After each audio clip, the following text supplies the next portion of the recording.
আর recently তো বিল্লাল ভাই একটা বই লেখলো, হৃদয় ভাঙ্গার গর্জন। বইটা নিয়ে অনেক আলোচনা সমালোচনা হয়েছে।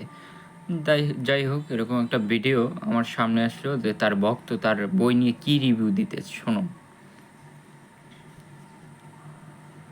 হৃদয় ভাঙ্গার গর্জন বই কিনছেন কালকের আগের দিন, তো লস হয়েছে না লাভ হয়েছে? লাভ হয়েছে আমার। কেমনে লাভ হয়েছে? লাভ হয়েছে বলতে আমার যে একটা ভিডিওতে উঠে গেলে 2 থেকে 1500 ভিউ হয়েছে। 2 থেকে 1500 ভিউ কত হয়েছে? 1500 ভিউ হয়েছে। আর ভিউ হয়েছে কত? কারণ ভিউ হয়েছে এক ভিডিও, আপনার ভিডিও একটা ভিডিও ছাড়ছি 12,000। ভিডিও ডিলিট করে দেবো, 2,000 দিবেন না। হ্যাঁ না, তো আপনি বিল্লাল ভাইয়ের ডায়লগই একটা, যে এটা কমন ডায়লগ, যে কোনো বক্তবিন্দু আইলে বলে যে মানে ভিউ হয়েছে কত, ভিডিও ডিলিট করে দাও, টাকা দিব। এই কমন ডায়লগ, এই মালেরও হুনাই দিলে দেখি কি কয় সামনে। 12,000 ভিউ দিয়ে এমন করে 10টিও কামাইতে পারবেন না যদি মনিটাইজেশন থাকতো। মনিটাইজেশন আছে, মানুষের নেই। এই ভিডিও ডিলিট। এইখানে আবার এই হৃদয় ভাঙ্গার গর্জন শেখানো হইতেছে এই ছোট বাচ্চাকে, এই মহিলা হৃদয় ভাঙ্গার গর্জন শিখাইতেছে। এটা মনে হয় জানি না ভক্ত না কি, ও মনে হয়েছে এই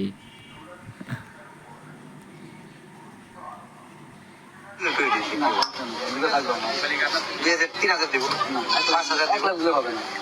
1 লাখ দিলেও হবে না, অথচ উনি ওই বইটা কিনে জীবনে প্রথমবার 1 লাখ টাকা দেবে, অথচ ওই ভিডিওটা থেকে কোনো কামাই হয় নাই, যে ডিলিট করে দাও 1 লাখ টাকা দেবো। কি মানে পাগলা ভক্ত এগুলো! এরকম ভক্ত তো মাজারে গেলেও পাওয়া যায় না।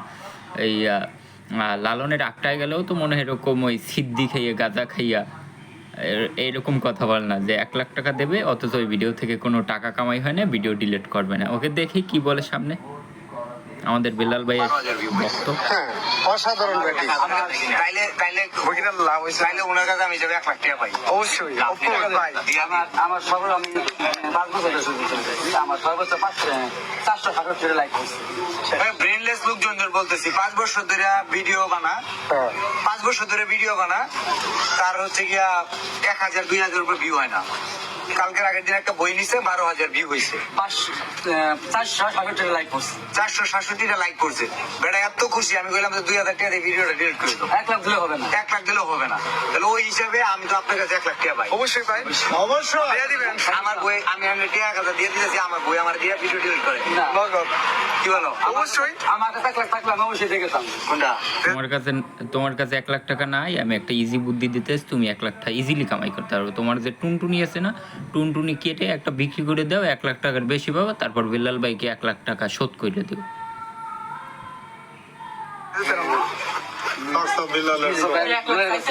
আপনি আমার 1,000 দিয়ে করছেন না?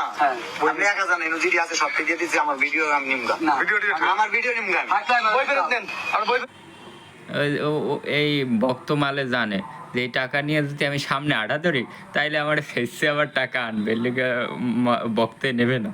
যে এই টাকা তো মন থেকে দিতে আসে না, নিলে তো আমাকে ওই ওই পাশে নিয়ে ধরবে। তাহলে বইয়ের দাম কি ঠিক আছে না বাড়ামারো? ওরা হিসাবে প্রত্যেকটা বই 50,000 টাকা দাম হওয়া উচিত।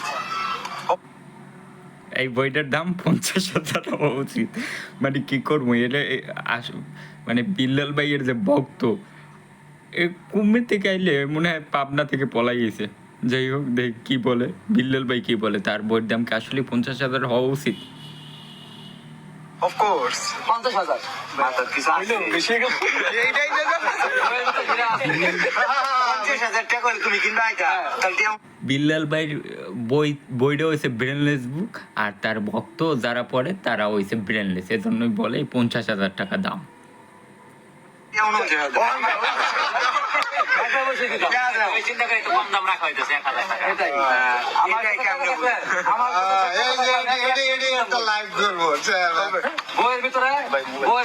ব্যবসায় চলে না, দুঃখ রাখি কই। 1,000 টাকায় বিক্রি হচ্ছে হৃদয় ভাঙার গর্জন বই। বাতের হোটেল চলে না।